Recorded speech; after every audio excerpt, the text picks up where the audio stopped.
Selamat datang di channel Rukun Beragama. Menurut saya, pergaulan ataupun situasi dan kondisi daripada perjumpaan agama-agama di negeri ini masih sangat memprihatinkan. Agama-agama itu belum terlihat peningkatan kerukunan beragamanya.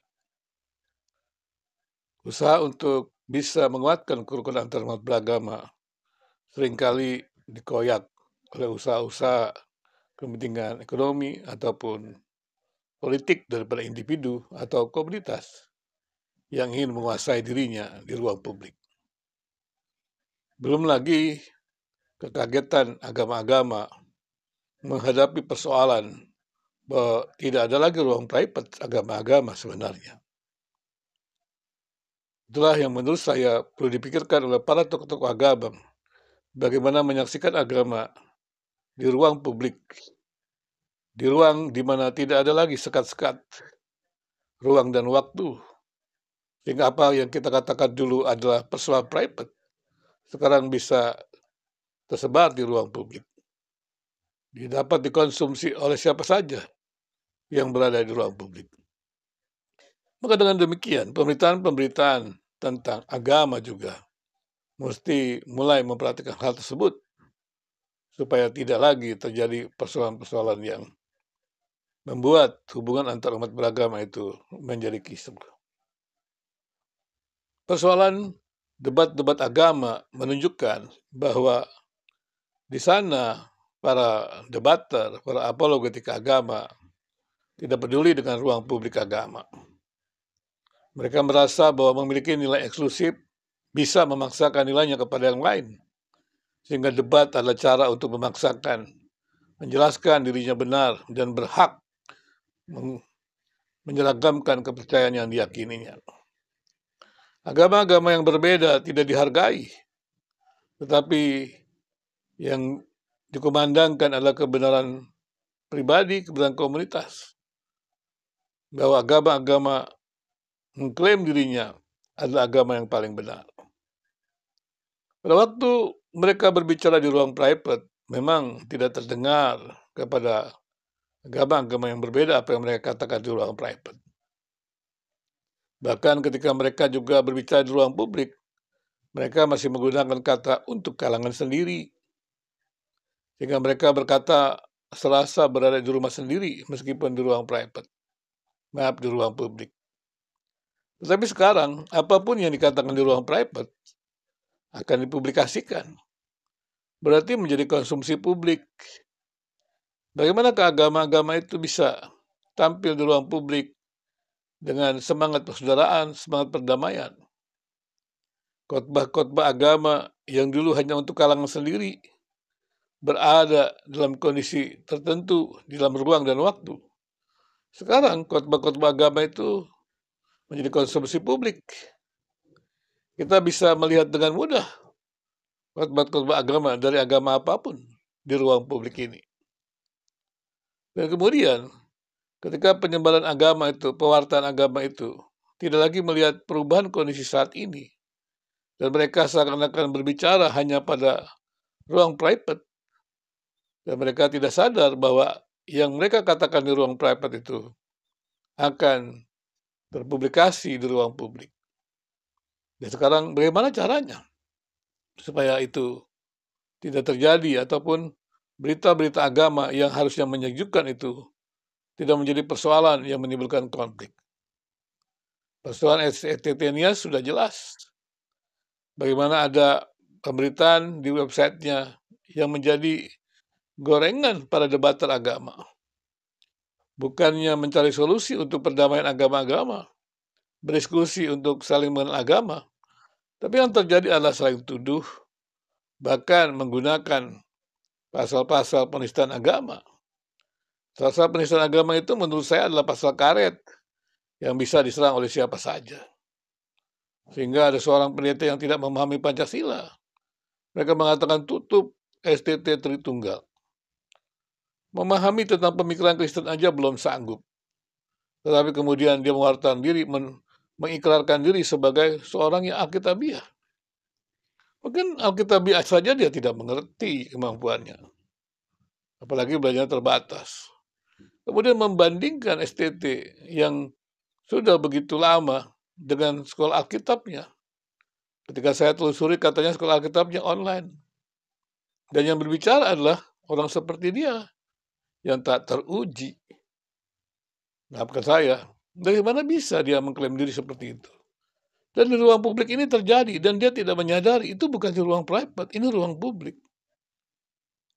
Ya, saya harus mengatakan itu juga. Dan saya juga sekarang sedang bicara di ruang publik untuk mengingatkan bahwa seruan-seruan menutup STT itu dengan alasan bahwa itu tunggal tidak Pancasila, itu kan merupakan sebuah pemahaman yang sangat picik gitu, dan tidak mengerti tentang Pancasila, tapi mau menyerang siapa saja yang berbeda dengan dia.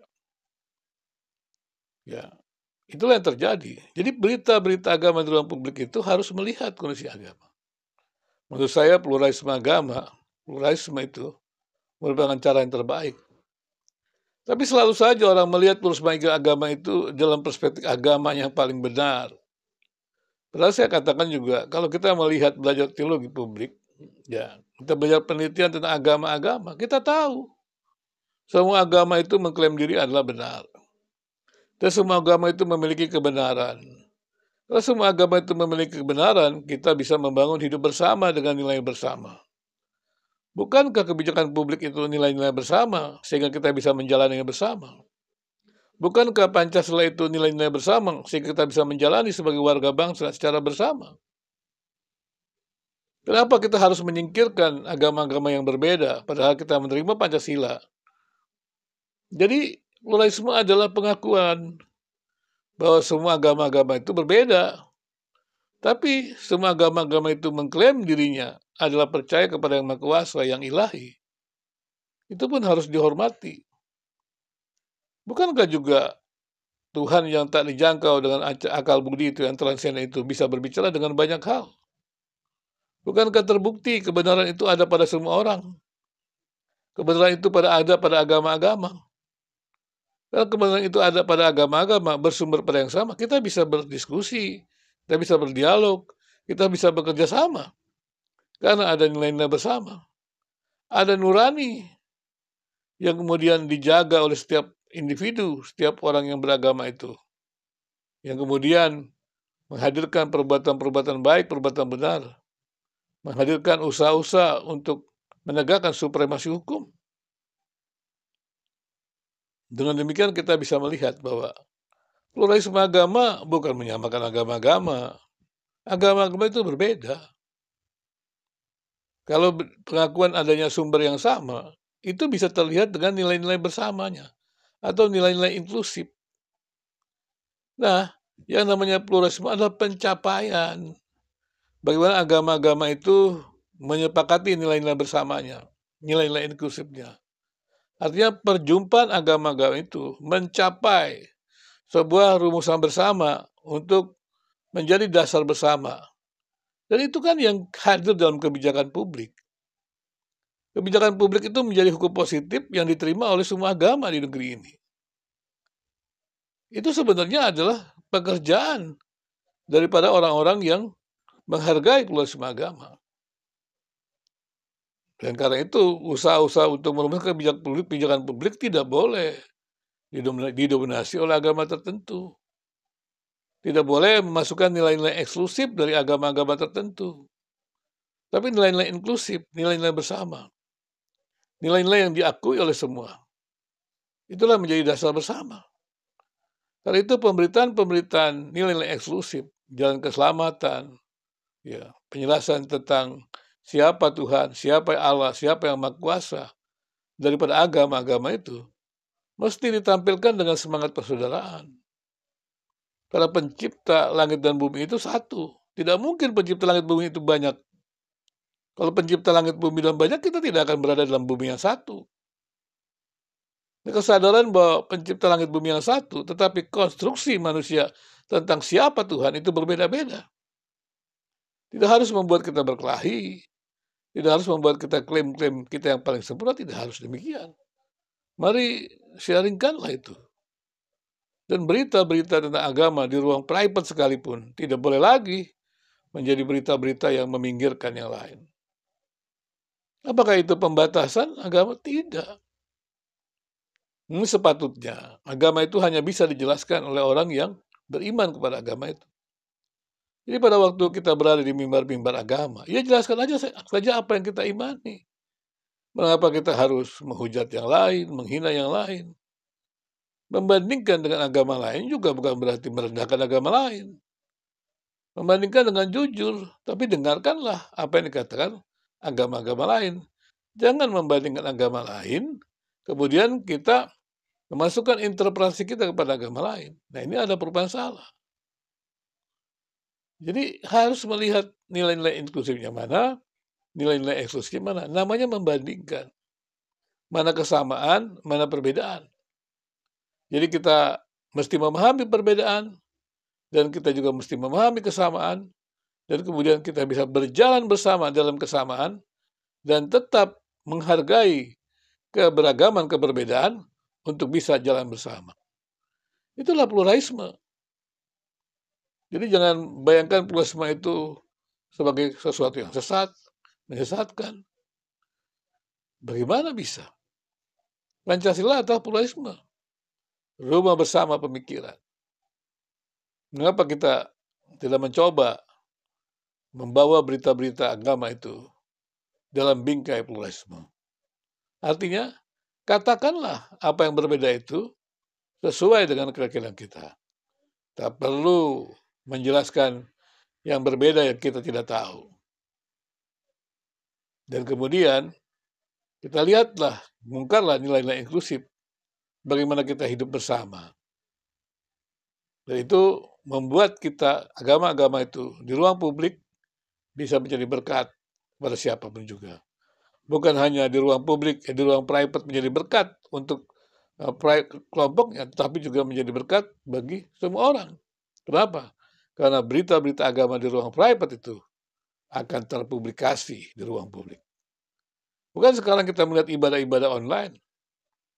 Nah, ibadah-ibadah online ketika memberitakan firman Tuhan, ya beritakan firman Tuhan dalam perspektif agama, Protestan. Ya Protestan jelaskanlah pandangannya. Pentakosta jelaskanlah pandangannya. Karismatik jelaskan pandangannya. Jangan mengklaim Protestan paling benar, Pentakosta paling benar, Karismatik paling benar. Jangan mengklaim agama-agama satu tentu paling benar, Katolik paling benar, Protestan paling benar. Itu kan klaim, tidak ada validasinya. Demikian juga agama-agama lain. Tidak perlu mengklaim. Meyakini boleh, namanya keyakinan. Tapi mengklaim dia paling sempurna kan tidak ada validasinya. Tunggu nanti ketika akhir zaman. Nah sekarang mari kita bekerja bersama-sama untuk saling melengkapi pengetahuan kita tentang Yang Maha Kuasa itu dan menguatkan dedikasi kita untuk sama. Sehingga janji surga kekal yang dijanjikan agama-agama itu menjadi bagian kita semua. Janji surga kekal itu bukan hanya untuk milik kita, tetapi diberikan kepada semua orang. Maka semua orang harus bekerja bersama-sama untuk bisa berjalan dalam jalan menuju surga yang kekal itu. Dan jalan menuju surga yang kekal itu perlu ada usaha bersama. Jangan hanya membayangkan bahwa jalan ke surga itu sempit. Kemudian kita meminggirkan yang lain, hanya kita yang bisa jalan. Itu kan tidak benar. Justru karena sempitnya, kita mesti antri bersama-sama bergandengan tangan. Sehingga tertib. Jadi jangan sampai kita meminggirkan yang lain. Karena yang berhak menghakimi agama yang benar atau yang mana yang tidak benar adalah Tuhan.